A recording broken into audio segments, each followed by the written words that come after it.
This is Meltdown Live, presented by MyBookie.ag. Use code NEXTROUND at MyBookie.ag for double your initial deposit. You sign on to make a deposit, they double it with code NEXTROUND at MyBookie.ag. Bet anything, anytime, anywhere. MyBookie.ag.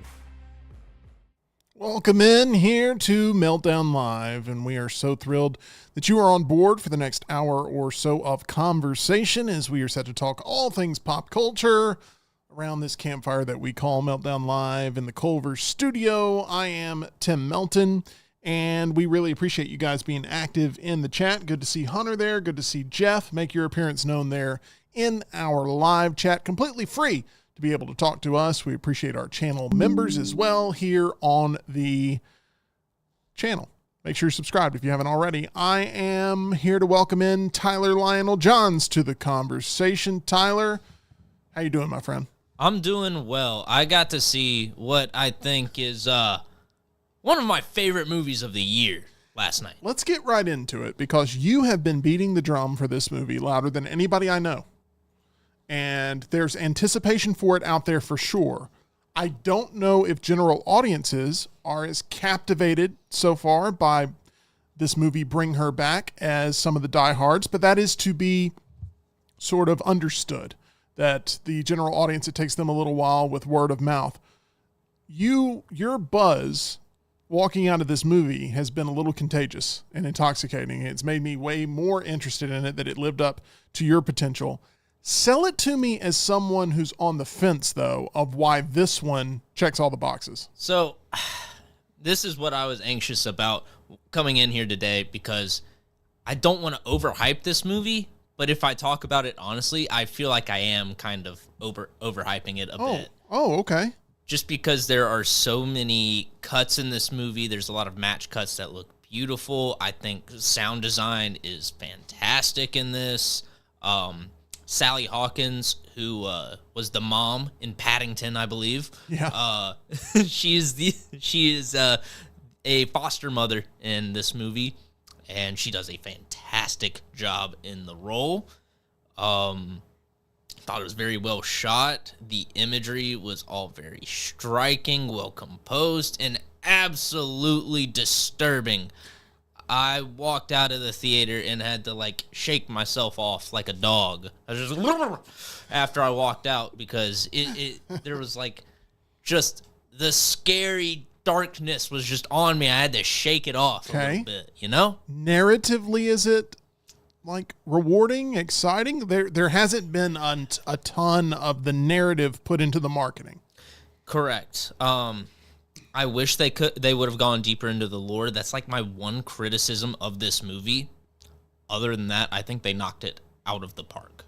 Early score coming out of this thing, I believe you had it at a 4 to 4.5 out of 5. Is that right? Yes. So you're still there once it's settled down, you're still right in that range?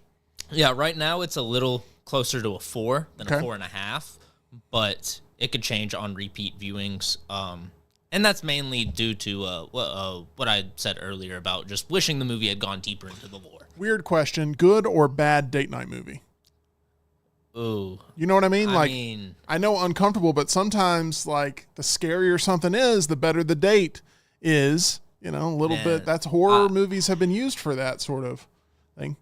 But this one may be too intense. Yeah. Unless your date is an absolute horror junkie and goes to the deep end of the pool, right, so to speak. Got it. That makes a lot of sense. I would probably not introduce this to a date night. I think Sinners is a wonderful date night movie. I agree with that. It's got things for both parties to enjoy in it. Yeah, taking your date to Bring Her Back would be like going to see Martyrs with your date. Ooh. Yeah, probably not the best way to go there. Yeah. Okay, how was the attendance for this? Because it was a Scream Unseen. People didn't know that they were getting involved in Bring Her Back necessarily. You did. So I looked at the rating, the runtime, and just previous studios who have been involved in the Screen Unseen and Scream Unseen, and Bring Her Back seemed like the most likely option. A lot of people in different threads were saying, yep, it's definitely Bring Her Back. It's definitely Bring Her Back. There's nothing else it could be. there were some other options of what it could be, but it was the most likely option was bring her back. And then it was leaked. Official confirmation of it being bring her back was leaked maybe an hour after we wrapped up the show yesterday. And they ended up adding a second screening because there were so many people for this movie. Oh, really? Yes. That's awesome. Yes. So I don't know if there's that many horror fans that just last minute bought a ticket, or if there's that many Talk to Me fans or that many A24 fans that were like, oh, I'm definitely in now, and then they had to open up a second screen. Talk to Me is one of your favorite horror movies of the past 5 years. Probably, I mean, right there towards the top, right? I mean, like... Yeah. When we did a Meltdown countdown of my 5 horror movies that hold up, I had Talk to Me as an honorable mention. I didn't include it in the top 5 because it was too recent, but I think it will hold up when you watch it 10, 15, 20 years from now. It also holds your hand, so that works too. It does too. You don't want to hold that hand. Yeah. I saw Talk to Me, and it did not blow me away. It was just okay, in my opinion. And maybe I need to revisit it and give it a second chance. But, it was like a Euphoria. It felt like Euphoria horror movie to me. A little bit. I think it's better than that, though. I really like Euphoria. A Euphoria horror movie feels like, I don't know, like what the Maxine trilogy wanted to be. Oh, wow. I don't know about that. Anyway, we won't get into talking about Euphoria because we're going to hit some soft spots here. But I'm really glad you had a good time with this. Was the crowd really into it? I mean, you said it was packed out. Was the crowd into it? It seemed like it. There were definitely some oohs and ers and a lot of squirming going around during this movie.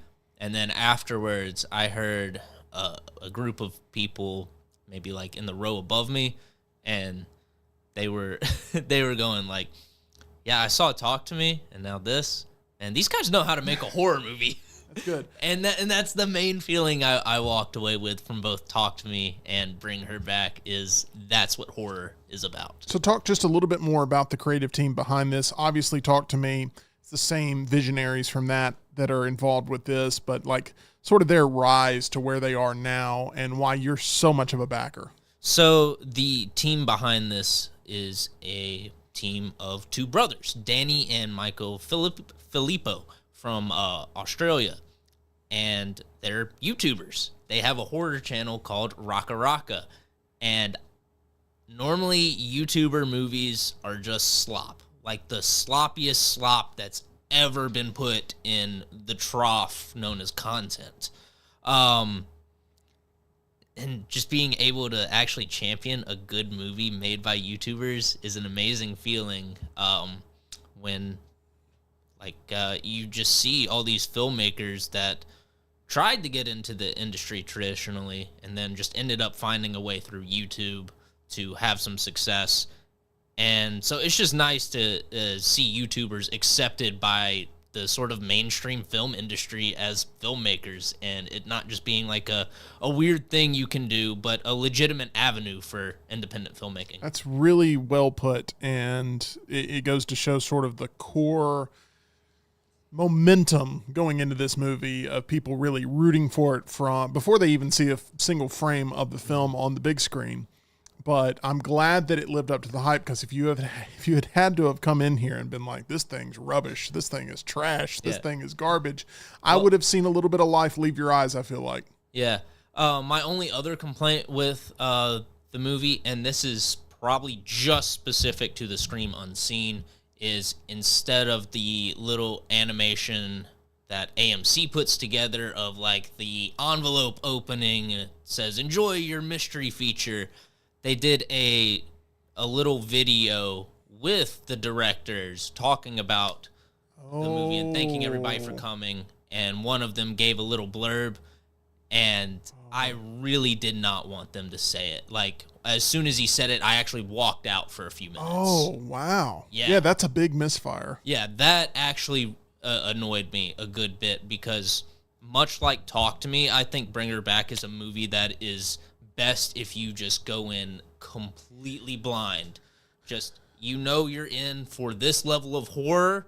All right, strap in. You don't need to know anything else. I truly hate when I'm seated for a movie being fed more of the movie before the movie starts, whether it's even through a traditional advertisement, like maybe there's a product tie-in or something.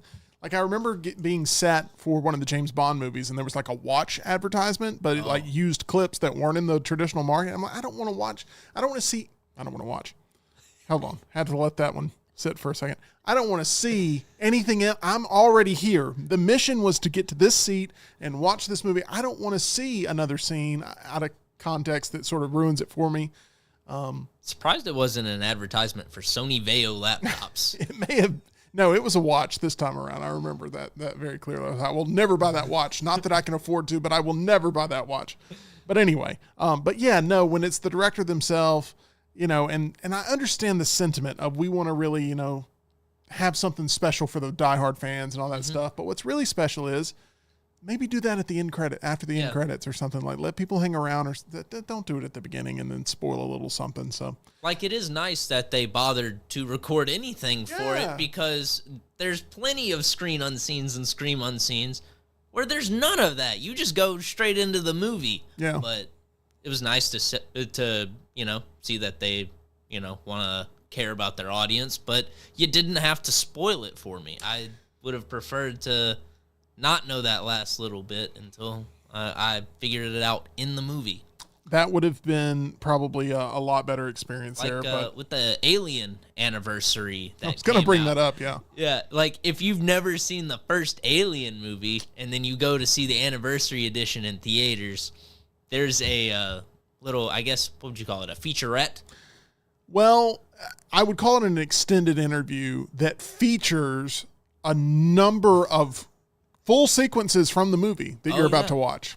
Yeah, and they talk about different deaths in the movie. Yeah. And I went with my dad, who has never seen the original Alien. Yeah. And it was long. It's like 7 minutes or something. Oh, yeah. It is a 7-8 minute long interview. Yeah. It's like it's a Coca-Cola conversation at Regent's Tradition. So let me just say, check those out at youtube.com/TNR. Look at you plugging. At the next round.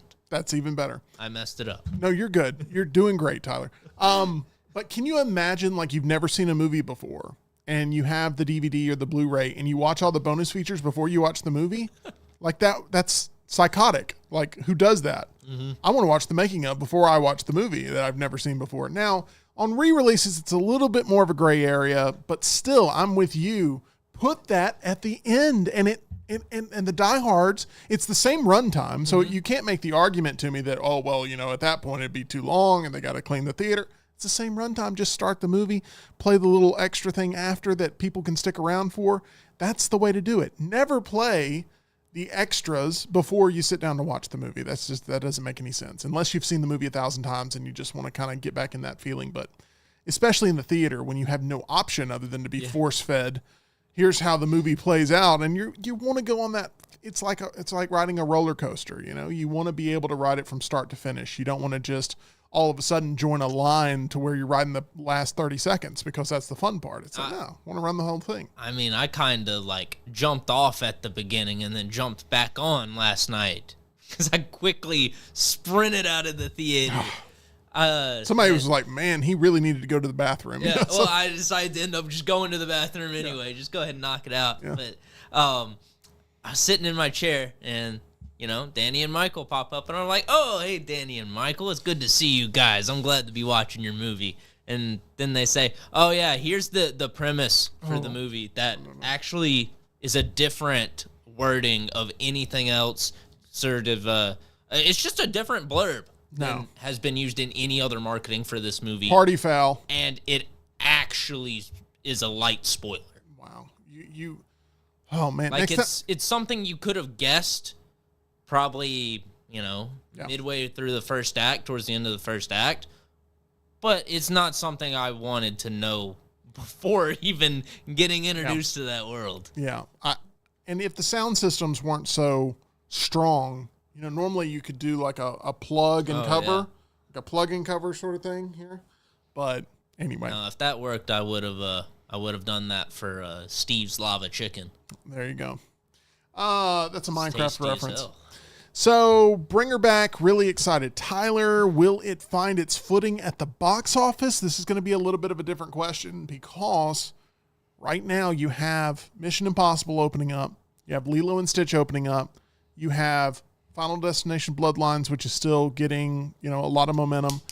Does Bring Her Back, it actually opens up not this upcoming weekend, but the next weekend. Is that correct? Correct. It opens up May 30th, so May 29th for those Thursday night previews. There may be some time for things to sort of die down, but still it's going to be a very front, top-heavy box office.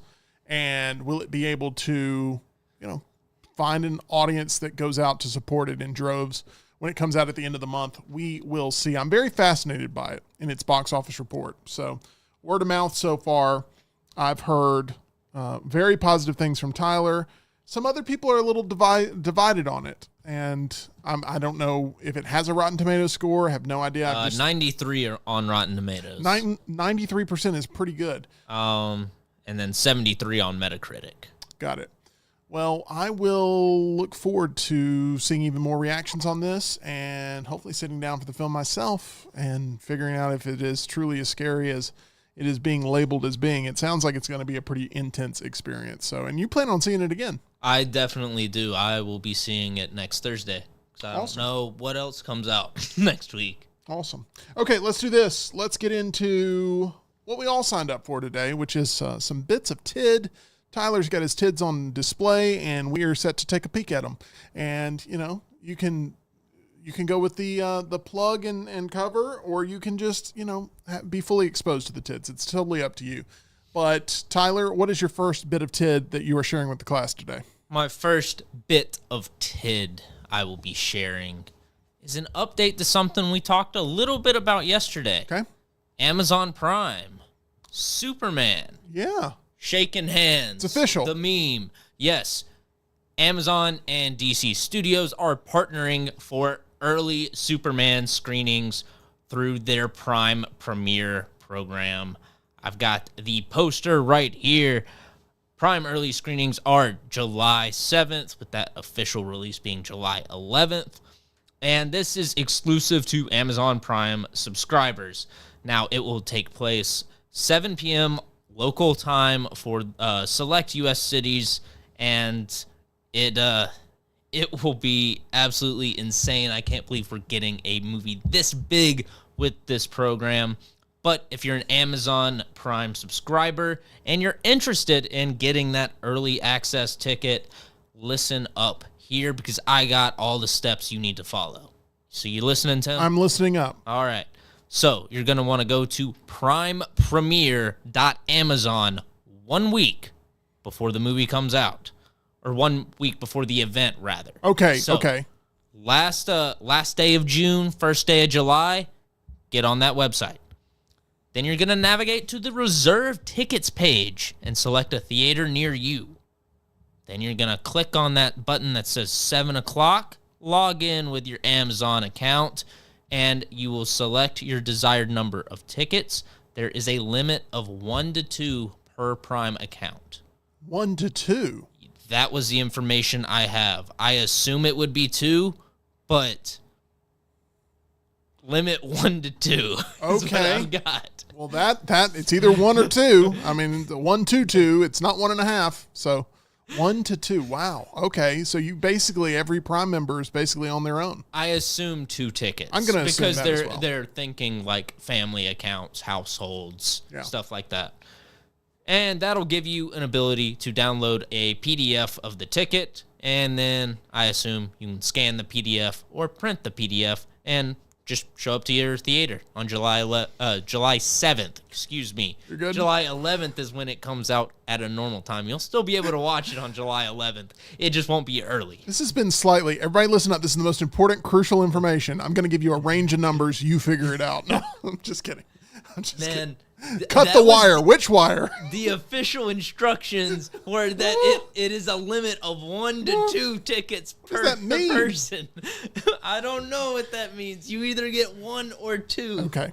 Well, I assume that means maybe it's like you can place one order and you get a max of 2. You know what I wonder? Is I don't like, know. Are you going to be able to pick your specific seat or not? I don't think you're going to. I think it's going to be one of those things where you buy the ticket, but you can't pick your seat until you get there. Oh. I'm worried about that. How is that going to work with the regular? I guess there wouldn't be regular screenings of it. Yeah. This would just be the early access thing. But I worry. So I guess you got to get there early. Yeah, I would say so. I saw some instruction that says you need to check in. Like the showtime starts at 7, but you need to check in at 6:15. Yes. So that tells me that there's no assigned seating. That's what that tells me. That is the impression I get. So we've gone back to, caveman days now of not being able to like have our seat just kind of there ready to go. But I don't know. I desperately want to see Superman, but am I willing to go through all these hoops in order to be able to do it? Yes, you are. Or do I just book a ticket to Minecraft block party experience and just happen to mosey on by and go, oh, okay, Superman's playing here. Yeah, because that screening's not going to be sold out. Right. I'll just get in there. It's like, you're in my seat. They won't mess with me. Anyway, no, I'm not going to do that. But this is going to be an event. And what this tells me as well is, since this is not a press screening, this is an actual screening for audiences. Word of mouth on this, positive or negative, is going to travel lightning fast. Oh, yeah. And people are either going to be calling it the movie of the summer, or they're going to be calling it the stinker of the summer. It's going to be one of the two. There's going to be no in between. People are either going to absolutely love it or absolutely hate it. Well, it can't be the stinker of the summer because Smurfs is coming out this summer. That's true. That is very true. If this is worse than Smurfs, have mercy on us all. But anyway, so because DC is going like, hey, we're cool with this movie going out a couple days before its major release, that tells me that they are really happy with it, that they're really proud of it. Now, they did this same sort of thing with The Flash, but they did like a rolling tour with The Flash. Mm-hmm. And word started getting out that it's like not nearly as good as they're promoting it to be, but that was worrisome. And then they did this, but through AMC, like 3-4 days beforehand, you got to see Joker Folia Do. That was on a Monday. It opened up on a Thursday night. And that movie was trash. So DC, they don't have the best track record so far of these early screenings, but in the same sense, they haven't gone through something like Amazon before to do something like this. So I don't know what to think. I don't know what to believe, but a long time ago, I was talking about how James Gunn was the perfect choice for this. I was talking about how much faith I had in him to be able to deliver a Superman story that could resonate with modern audiences. Because Superman, whether you understand it or not, a very tough character to adapt, to make people care about here in the modern day, where there's so many people that right now are just struggling to get by, that making someone who has every power in the book relatable is maybe going to be a little bit of a tougher challenge than it would seem on paper. Because if you look at the Mount Rushmore of superheroes, I mean, Superman has to be on that Mount Rushmore. Has to be. Got to have Superman on there. You got to have Batman on there. I think you got to have Spider-Man on there. Who's that fourth spot of like must-have superheroes up there on the list? I don't think that must-have superhero somebody like Captain America. I don't believe that's there. Now, in modern, if this is a very modernized list, Iron Man would be up there. Yeah. But only if you're talking about MCU. Once again, 20 years ago, that would have been blasphemous to say. Yeah. So, if you're looking at the Mount Rushmore of comic book superheroes, DC at least has 2 of them. Spider-Man is definitely up there. Who's that fourth spot? We did this with horror legends as well, but I would love to know. I'm going to let you guys in the audience kind of tell us who would be in that fourth spot of the Mount Rushmore of superheroes. Let us know. But Superman definitely one of those, and we'll see if he cements his place in that narrative when this movie releases in July. All right, what's next, Tyler? What's next? I'm gonna give you a little flash of Tid. I'm not gonna show you the whole Okay. Tid. Just a little flash. Give me a peek. All right, so Toy Story 5 revealed a new cast member. Conan O'Brien as Smarty Pants, a new character. Plot details are, they haven't been shared yet, but the movie is set to hit theaters June 19th, 2026, and it will involve the toys dealing with modern kids wanting more electronic stuff and not wanting a action figure or a doll to play with. And this film will also include Ernie Hudson as Combat Carl. He's taking over the role from the late Carl Weathers. Great casting news there. I love Conan, and I was so happy to see this come across the ticker. I don't know how large of a role this will be, so I didn't want to get too excited. But the fact that this is happening, I think, is a perfect addition to the cast. I really like Toy Story 1, really like Toy Story 2. I think Toy Story 3 is the best of the series. I despise Toy Story 4. I think that they completely, it just felt like where each one of the other movies had so much weight and meaning behind why they were being put into production and advancing the story. I felt like Toy Story 4 was such a step back for the franchise. You know who agrees with you? Who? Quentin Tarantino. Oh, really? Have you seen any clips of him talking about Toy Story 3? I think I remember him talking about how much he thought Toy Story 3 like put the perfect bow on the franchise. Oh yeah. You should watch the interview with I want to say he's talking to Bill Maher.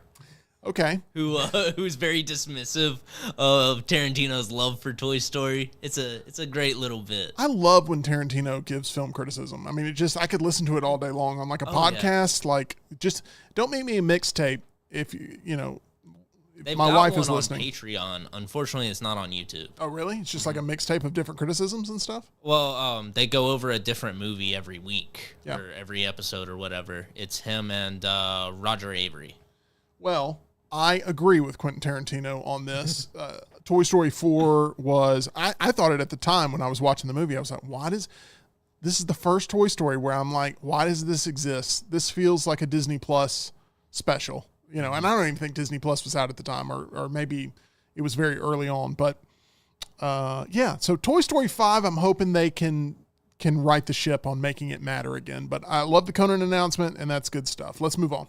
All right, moving on to the world of fighting games and also Southern cooking. What do these two have in common, you might ask? Well, the head of Tekken 8, he's been reaching out to Waffle House for a crossover so that you can have Waffle House as a stage in the game and just duke it out in front of the Wahoo. Okay, this is the most random. These are the most randomly shaped tits I've ever seen in my life. Like, I didn't expect this to be a part. They're irregular, but they're still beautiful. They are still tids at the end of the day, and they are here.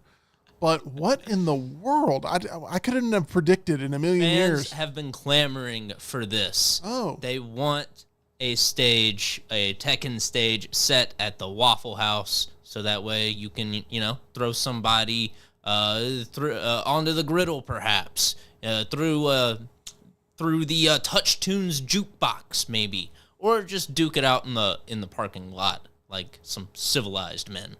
I have found myself in Waffle House a number of times, and each time I'm questioning my life choices that have led me to said Waffle House. Now, that being said, when you need it to be there for you, it is there for you. And it is like, an oasis. Yeah, everybody disrespects it until it's just pouring rain, it's storming, and, you just need to pull over and get out of the storm for a bit, dry off, and warm up.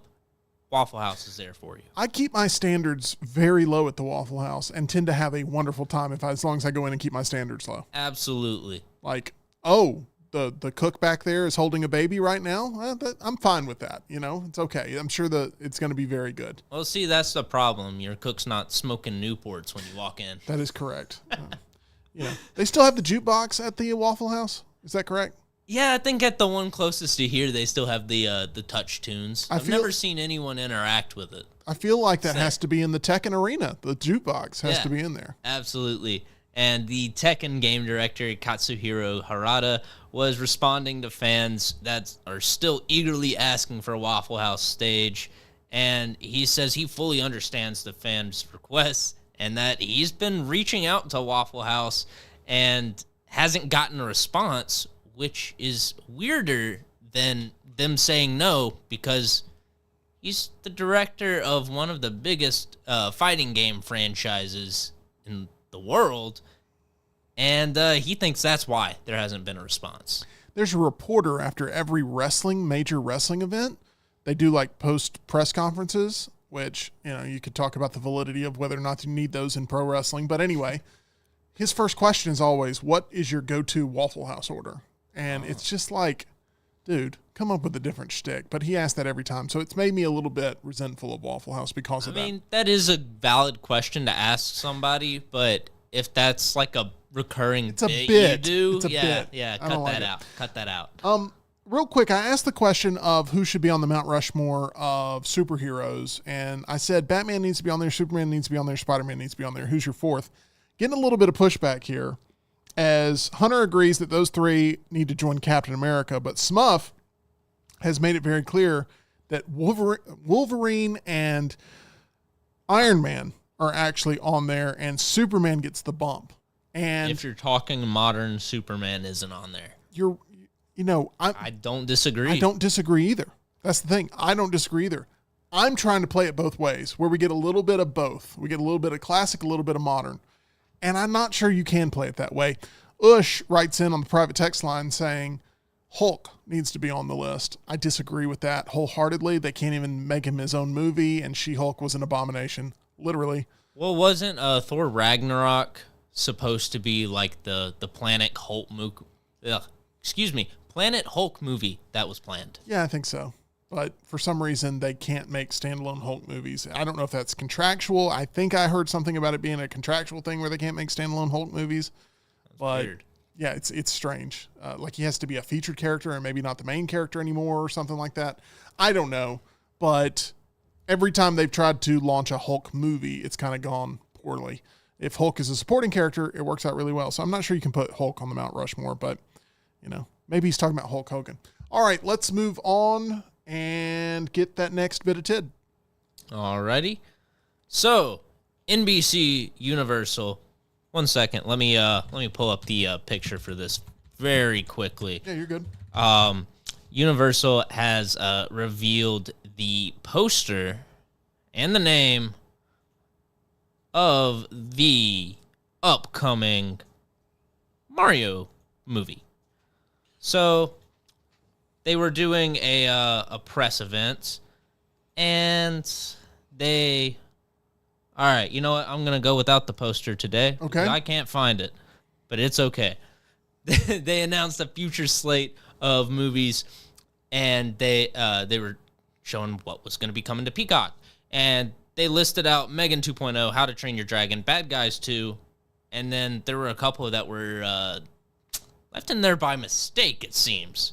Like Nobody 2, Downton Abbey, the grand finale. That's a big release. Oh, yeah. Black Phone 2, Shrek, and Super Mario World. Oh, oops, we haven't announced the title yet. Yeah. Oh, our bad. I know the poster you're referencing because it's a Yoshi egg. Yes, it is. And I saw this. And look, I really had a wonderful time in the Super Mario movie. It's a fun movie. Like, I genuinely had a great time. I know that people were critics were very lukewarm on it when it came out. And I was like, man, is this thing just going to be a check the boxes, paint by numbers sort of event? And the minute they started rapping about their plumbing company, I'm like, I love this. I thought it was great. Peaches, I knew Peaches was going to be a smash hit from the moment I heard it. I was like, this thing, kids are going to be replaying this. This movie is super fun. And I really had a great time with it. And I walked out going, what more could you want from a Mario movie? And it led me back to, realizing these critics that are sour on it. Like, if you're not a Mario fan to begin with, or you don't have a kid that's a Mario fan, or you're not immersed in that world in some sense, I can understand you being like, this is garbage. But for Mario fans, it's fantastic. All the little references, all the little Easter eggs, all the Mario Kartness of it. Yeah. I just thought it was such a fun time. And Seth Rogen's laugh. Seth Rogen's laugh. He plays Donkey Kong in the movie. Jack Black, another another video game movie that he's a part of. I just, once again, I thought it was really, really good. And I think that the sky's the limit for the Nintendo IP becoming cinematic fare. I know we've got a Zelda movie in development. Zelda trilogy in development. But from a different studio, which I found interesting, right? Isn't it Paramount? I thought Sony was making the trilogy. It may be Sony, but like this is Universal, that's making the Mario movie. So it's interesting that they're diversifying their portfolio and not getting in bed with just one studio. So I find that interesting. Yeah, all the animation is being done by Illumination. Yeah, that do the Despicable Me and Minions movies. Yep, that's it's going to be a must see yet again when it rolls out in 2026. Yep, supposed to be spring 2026. So moving on to the next tip. Yep, an actor that we both really like for different reasons. Ralph Fiennes. He is stepping into a new role, and that will be President Snow in the new Hunger Games movie, Sunrise on the Reaping. So the Ballad of Songbirds and Snakes, right? Is that it right? Yep. Did I get that right? I got that right? Wow, I'm impressed. Nailed it. It was actually pretty good. I really enjoyed it. Like, it was really pretty good. It looked like it may have just been a cash grab of like, we're going to stamp Hunger Games IP on this and go out and check it out, and we're not going to worry about the quality. It felt in the promotional material like it could have been very Maze Runner-ish. Like it felt like it could be that, but it actually, I thought, was pretty decent. And when you add a actor of Ralph Fiennes' caliber to your production to play an iconic villain that I guess at this point, will he be villainous? I mean, I don't know where it falls in the storyline, but I mean, I assume so, because this takes place after Ballad of Songbirds and Snakes. So we've also got Jesse Plemons and Maya Hawke joining the cast of this movie as well. I think this will be incredible. Tom Blythe starred as the younger version of Snow in the Ballad of Songbirds and Snakes. I believe this takes place on the 50th Hunger Games, and Songbirds and Snakes was the first one, right? That is correct. So this will be 49 years afterwards. Yeah, I think the timeline adds up because obviously Donald Sutherland played this character in the first Hunger Game movies that we saw. Do you think he's going to really try to stick close to that presentation of the character to try to make it add up? Or do you think he's going to give his own twist and it's going to be kind of like you can see remnants, but not really? Because I know a lot of people were upset they didn't cast Kiefer Sutherland to play this role because it would just be a perfect, sort of being able to keep that chronology of the series with having the bloodline play the same role. I think Ralph Fiennes will kind of go for a mix of what we saw from Tom Blythe and what we saw from Donald Sutherland. Donald Sutherland's version of Snow felt more just ruthless. Very. Very ruthless. Whereas Tom Blythe's character is still very prim, proper, sophisticated. He hasn't really gotten his hands dirty yet. To me, it's all in the eyes. Oh, yeah. The younger version, optimism, hope, love. There's life in his eyes. Life. Donald Sutherland, his eyes in that movie? Got the 1,000-yard stare. I mean, he is just looking a hole through you during every monologue. And I love it, but in the same sense, I'm wondering which way Ralph Fiennes is going to go. Is he going to be more intimidating or is he going to be more charming? And we'll have to see. But should be fun. All right, what else you got? And my next bit of TID and my final bit of TID. We got a new look at the Jason Universe logo, as well as... I was having a good time until this. The new Jason design. I'm putting it up here now. So this was made by Greg Nicotero, who is a legendary makeup effects director in horror, and he made this for the 45th anniversary celebration. And if you're asking, well, what is this for? Is this for a movie? Is this for a game? Is this just for a toy? The answer is yes. It's all of it. It's the Jason universe, which basically means any sort of property or product that you could slap Jason Voorhees on falls within this universe. It's very much like I believe it was called the Shin Heroes Japan universe, which was made by the creator of Evangelion, and he had announced like all these different films, and there were rumors on whether they would connect or not, or what he would do with it, and it just ended up being a line of toys where like Godzilla is a robot, and that was it. So I'm thinking this will be the same thing here, that this is just a way to push toys and anything else, and we'll be getting significantly less movies and TV shows than you think you would. It's a new 13-hole hockey masks, so, that's a big change there. But I think the biggest change is the stringy hair that Jason has going down the back of his head. It's like they just kept the original Friday the 13th Jason coming out of the lake hair. And I don't like it. It makes him look creepy and not so much menacing. And, one final thing, because I know you want even more reasons to hate this, Tim. If you look closely on the right side of the picture at Jason's jacket, that jacket lining doesn't go correctly. There's a big gap in it, and so that has been argued to be evidence that there was generative AI used in making the new Jason design. Yeah, I'm looking at it now, and you're right. If you're looking at the screen, the right side of the jacket, if you're looking at the screen, does not add up with the left side of the jacket here. And it's kind of like curled in a weird spot. Yeah. Jeez. Look, I hate this. I consider myself to be a fan of Jason. I am not near as big a Friday the 13th fan as I am as a fan of Jason, the character. The Friday the 13th movies are not very good, but the Jason character is legendary.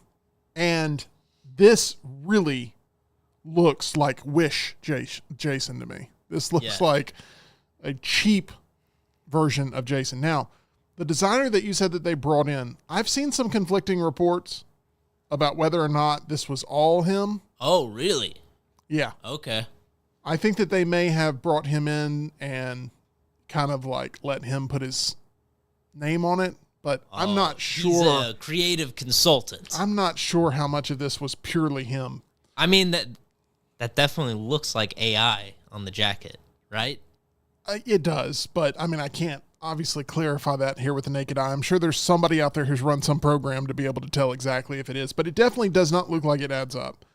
But it just looks like AI overall. I mean, even without the jacket, it looks like something that if you were to tell AI produce an image of a Jason with an eating disorder, this is what you would get. His shoulders look gimpy to me. Like, count those fingers. Oh yeah, count the fingers. Let me know. The shoulders don't look broad enough to me. They look so narrow. And I know as horror movie fans, as just fans in general, we nitpick things all the time. I try to go along with what I'm being sold until it proves me otherwise. Like with Superman, right? I'm going along with, okay, all right, I want to see this in the full context, but I'm going to go along with it for now. With Jason here, something about this irks me the wrong way. I don't like the way the mask sits on his head. I don't like the fact that we're seeing that weird shiny chrome dome at the top with like strands of hair, like you said. Okay, so with the hands, it almost looks like they made his pinky look like a ring finger. So that's why I kind of had to double check and make sure he didn't have an extra finger. I'm not sure if this is AI or just god-awful design, but it doesn't work. It doesn't work. They should have never put it out because I have seen there's been backlash to this. This was put out late last week, and there's definitely been backlash to it, but I don't just like to jump on things because other people are jumping on it. I really don't like this design. I don't love, like, if you want to go with this outfit, that's fine, but let's fill it out a little bit more. Let's make him a little bit bigger of a guy. I don't know. This looks like poor cosplay, in my opinion. It does. The mask, if we just focus on the mask, like, I don't like it. I hate the way that it presents. I hate the eye holes. I hate the way it sits on his face. I just am not a fan. The Friday the 13th video game is a game that I logged a lot of hours into, where you get to play as Jason or a camp counselor running away from Jason.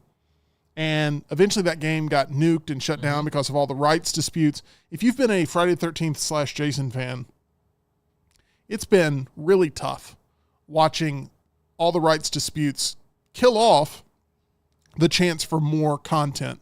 We have been through a drought.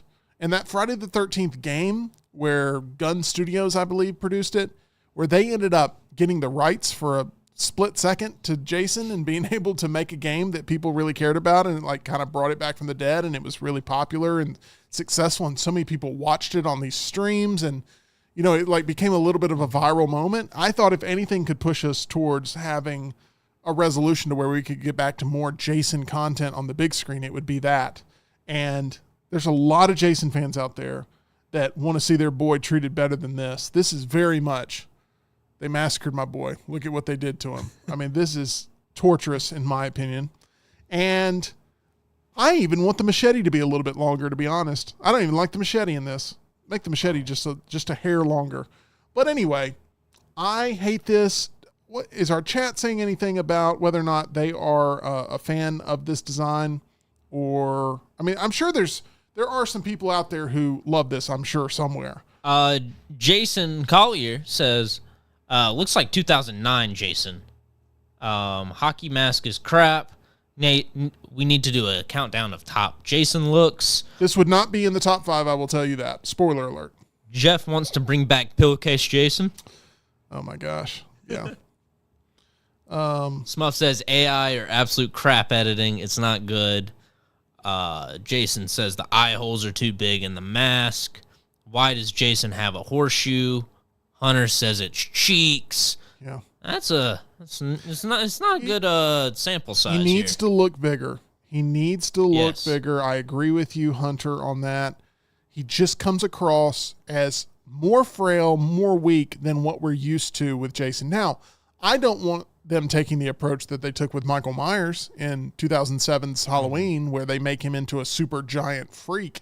And, you know, what makes Michael Myers really work is how regular of a individual he is, that just sort of went crazy and snapped one Halloween night. And he lifted Danny Trejo with one arm in that movie. That's true. He was an absolute monster in there. But that version of Michael Myers is a better Jason than what we're getting here with the new Jason. So it's kind of like weird.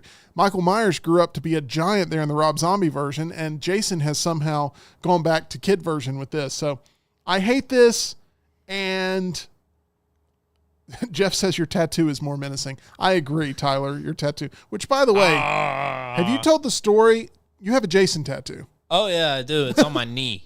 Yeah, you don't have to show it. But we're just showing Ted's today.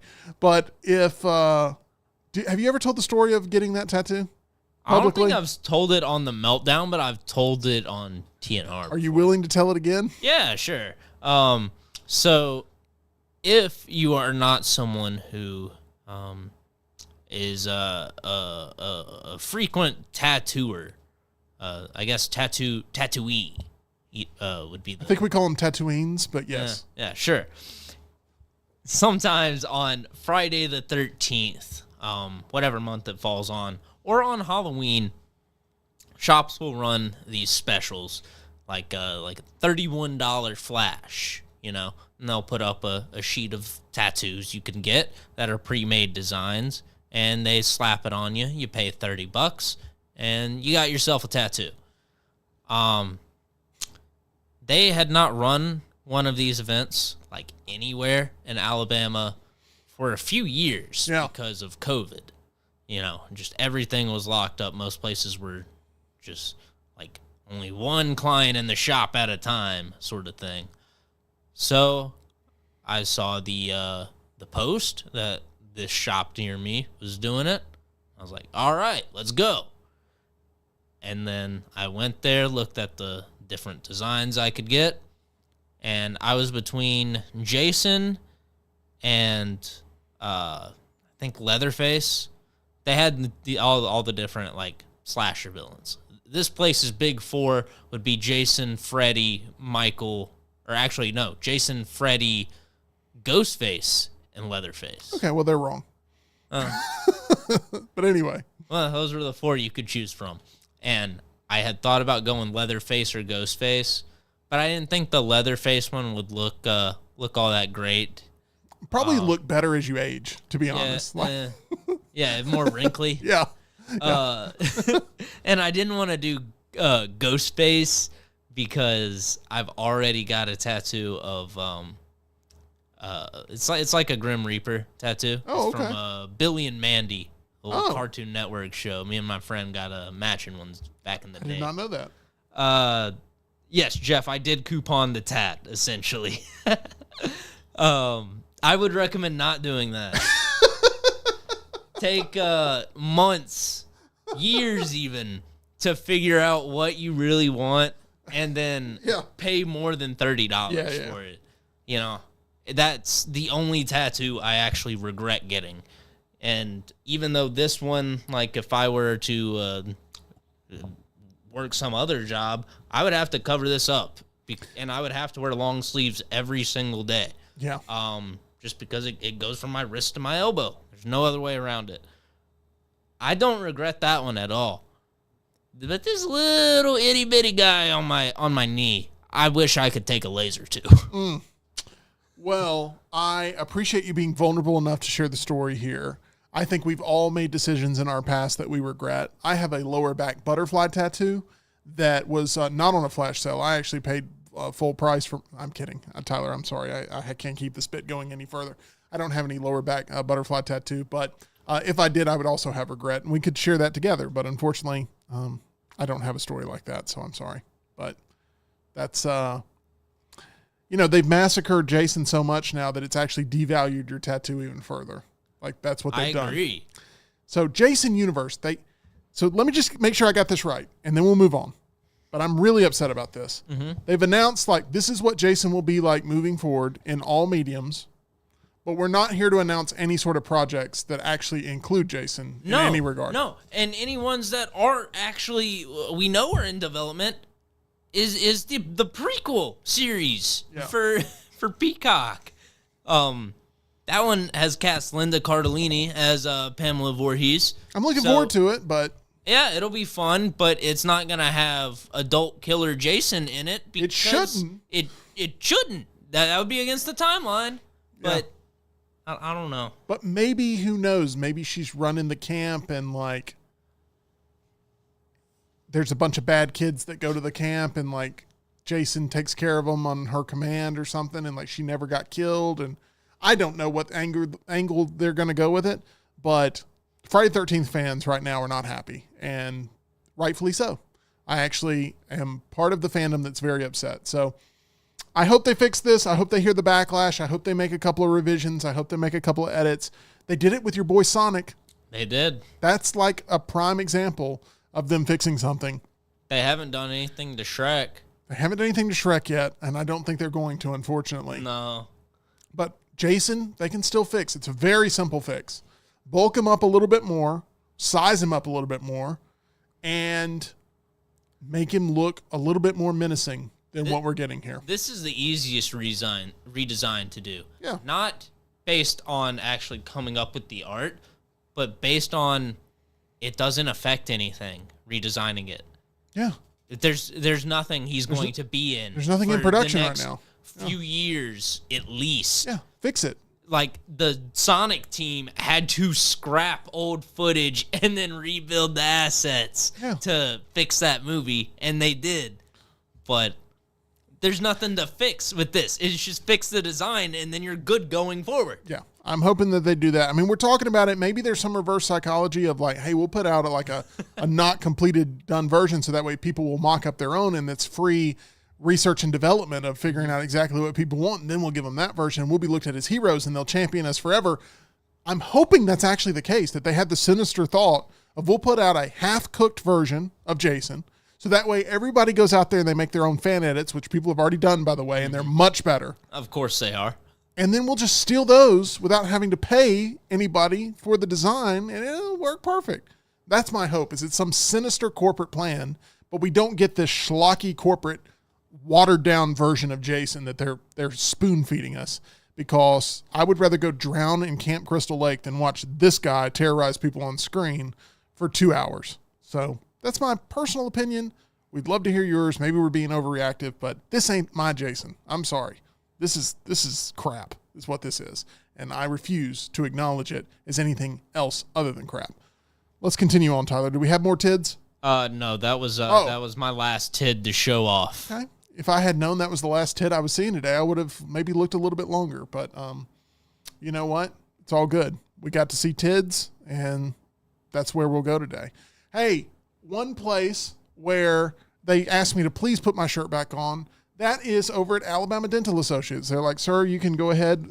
You'll be taken care of here, and that'll be fine. Head on over to the dental team that we trust most, located on Grants Mill Road. That's Dr. Jeff, Dr. Brian, Dr. Nolan over at Alabama Dental, providing you all sorts of services when it comes to staying on top of your dental health. Maybe you have major work that needs to be done, or you just need to get on top of those regular cleanings. They're there for you at Alabama Dental Associates. If you're new in town, need to make sure you have a dentist on standby, reach out and try Alabama Dental for yourself. They're accepting new patients now and can help you feel at ease about all of your upcoming dental procedures. For more information or to make an appointment, call them 205-956-8977 or visit alabamadental.com, where they look forward to seeing you. All right, guys, we appreciate everybody being here on the show with us today. We've got EG back in studio with us tomorrow. That should be a lot of fun. We'll probably play some Tim with Tim here sometime during the week. We've got Mission Impossible and Lilo and Stitch coming out on Thursday evening, so make sure you subscribe so you don't miss our Out of the Theater reactions. Tyler's got his Bring Her Back Out of the Theater reaction up right now that you can go check out and see just how happy he was to see one of his most anticipated movies of the year right there in the Scream Unseen. So much fresh Meltdown content for you. MyBookie.ag is our title sponsor. Use promo code NEXTROUND there at MyBookie.ag for a really fun time. We will see you again tomorrow, 2 o'clock Central, 3 o'clock Eastern.